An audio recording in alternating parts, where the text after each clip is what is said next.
The parrot's tale by Rabindranath Tagore পরবর্তী অংশ। এর আগের পার্টে আমরা দেখেছি যে পাখিটি গান গাইতে জানতো এবং সে উড়ে বেড়াতো, লম্ফজম্প দিত, কিন্তু সে ধর্মগ্রন্থ পড়তে জানতো না বলে রাজা বললেন এই ধরনের পাখি কোনো কাজেরই নয়, অতএব একে প্রথমে শিক্ষা দাও, নইলে এ শুধুমাত্র ফলের বাগানের ফল খেয়ে বাজারে আমাদের রয়্যাল ফ্রুট মার্কেটে ফলের শুধু ঘাটতি করছে।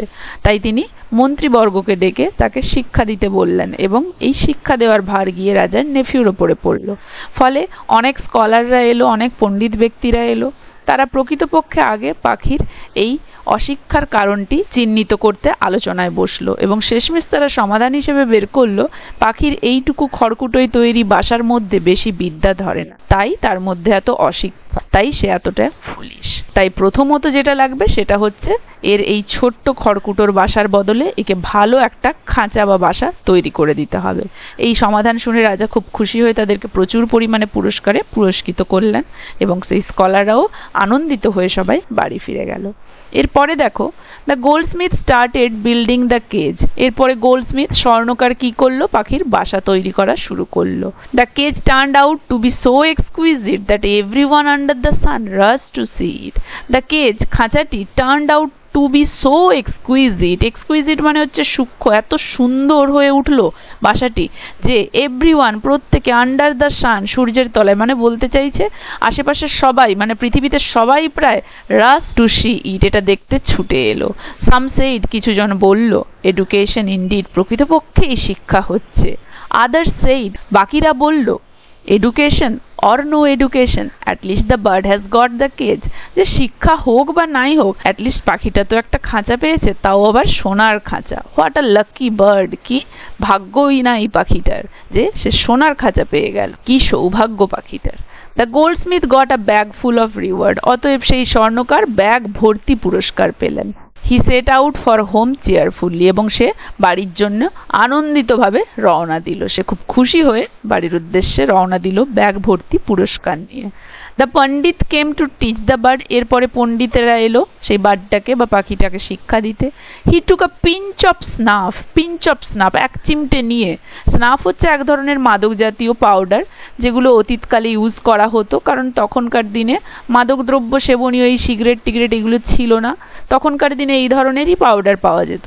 কিন্তু এখানে পণ্ডিত বলা হচ্ছে মানে তিনি ওই যে পুঁথিগুলো বা বিদ্যা চর্চার জন্য যে বইগুলো ছিল সেগুলো থেকে একটু চেখে, মানে সেগুলোকে একটু উল্টে পাল্টে এখানে পিঞ্চ অফ স্নাফটা সেই অর্থে ইউজ করা হচ্ছে, এক চিমটে, বা বলা হচ্ছে এখানে রাজার কর্মীরা পণ্ডিত আসতে তাকে সম্মান বশত ওই স্নাফের ডিব্বাটা একটু এগিয়ে দিলেন, যেটা থেকে তিনি এক চুটকি নিয়ে আমেজ করে তারপরে বললেন। দু রকমই মানে হতে পারে, যে তিনি বললেন said a few books won't do, তাহলে তিনি পিঞ্চ অফ স্নাফ, এক চিমটে স্নাফ নিয়ে বা ওই পুঁথিগুলো টেস্ট করে তিনি বললেন যে এই কম পুঁথিতে বা এই কম বইতে হবে না, আরো অনেক পুঁথি চাই তাকে শিক্ষা দেওয়ার জন্য।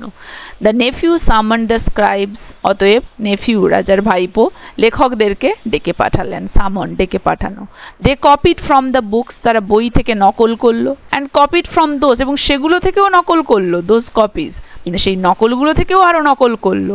And made an এনোরমাস mound of such things, এবং প্রচুর পরিমাণে, এনোরমাস বিশাল পরিমাণে তারা ওই নথি বা পুঁথি জড়ো করে ফেললো। হুএভার স ইট, যেই এটা দেখছিল সেইড, বলছিল ব্রাভো, বাহ বেশ, learning is going to overflow, শিক্ষা তো একদম উপচে পড়তে যাচ্ছে। তাহলে পণ্ডিত এসে যখন বলল এই কটা বইতে হবে না, আরো দরকার, তখন নেফিউ আরো লেখকদেরকে ডেকে যেই বইগুলো ছিল সেই বইগুলো থেকে আরো নকল করালো, নকলের আরো নকল করিয়ে প্রচুর পরিমাণে তারা পুঁথি বাড়ালো এবং সেগুলো দিয়ে বিদ্যা চর্চা শুরু হলো। তো যে কেউ তখন সেগুলো দেখছিল বলছিল বাহ দারুণ, শিক্ষা তো পুরো উপচে পড়তে যাচ্ছে। The স্ক্রাইবস goat cart full of reward, স্ক্রাইবস লেখকরা কি পেলেন, কার্ট ফুল, কার্ট ফুল বলতে the amount the cart can hold, মানে পুরো ওই কার্ট ভর্তি, পুরো ওই গাড়ি ভর্তি তারা রিওয়ার্ড, মানে তারা প্রশংসা এবং তারা পুরস্কার পেলেন।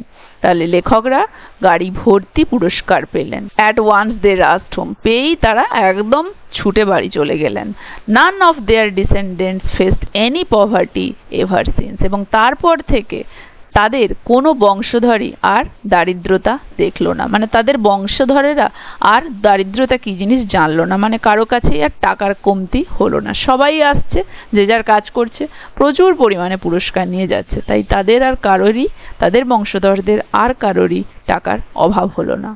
The nephew was always busy. রাজার নেফিউ ভাইপো সবসময় ব্যস্ত থাকতো, doing endless number of things regarding the surveillance of the precious cage. Doing endless numbers of things, প্রচুর পরিমাণে কাজ করতো সে রিগার্ডিং কোন বিষয়, the surveillance মানে নজরদারি, of the precious cage ওই মূল্যবান খাঁচাটির। তার মানে রাজার নেফিউ সবসময় প্রচুর কাজে ব্যস্ত থাকতো, কি নিয়ে, যে ওই মূল্যবান খাঁচাটির নজরদারিতে।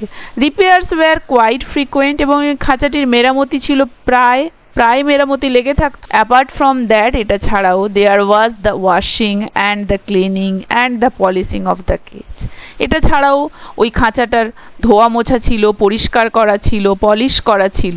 এভরিওয়ান অ্যাডমিটেড, প্রত্যেকেই স্বীকার করলো, শিওর সাইন অফ ইমপ্রুভমেন্ট, হ্যাঁ অবশ্যই উন্নতি হচ্ছে, একদম উন্নতির একদম চিহ্ন দেখা যাচ্ছে, বাস্তবেই উন্নতির চিহ্ন দেখা যাচ্ছে।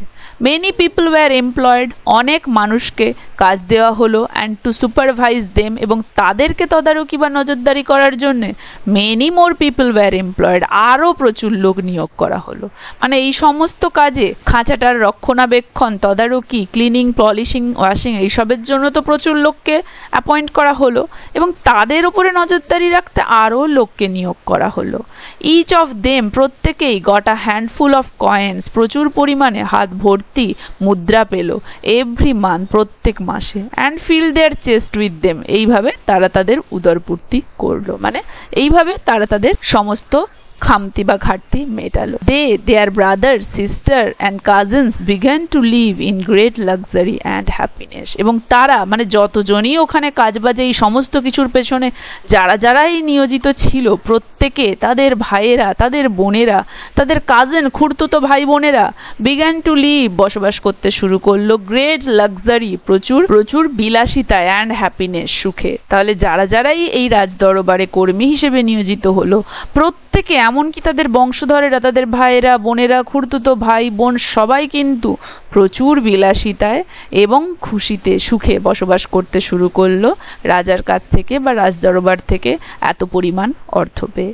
আজ তাহলে এতদূর পর্যন্তই, আশা করি এতদূর পর্যন্ত কারো কোথাও বুঝতে অসুবিধা হয়নি। ভিডিওটা কেমন লাগলো জানাবে, ভালো লাগলে একটা লাইক আর শেয়ার করে দেবে, আর যারা আমার চ্যানেলটা সাবস্ক্রাইব করনি কাইন্ডলি আমার চ্যানেলটা সাবস্ক্রাইব করে দেবে। পরবর্তী অংশটা থাকছে পরের ভিডিওতে।